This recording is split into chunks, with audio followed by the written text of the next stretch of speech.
এইটা হচ্ছে actual skin টোনের শেড, এটার সাথে মিলাই দেখো, এইটা হচ্ছে অ্যাকচুয়াল স্কিন টোনের শেড।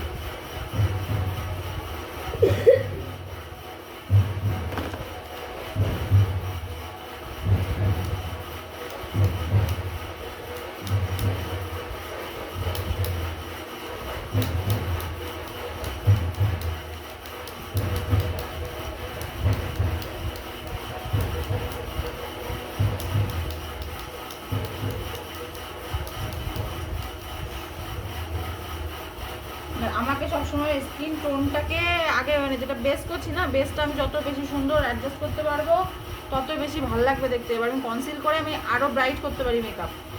আমি যদি মনে করি কেউ আরও ফর্সা চাইছে মেকআপ, তাহলে আমি তার কাছে কনসিল করে দিলেই সে ফেয়ার হয়ে যাবে। কনসিলটা আমি যখন 2-3 শেড বেশি দেবো তখনই সে ফেয়ার হয়ে যাবে।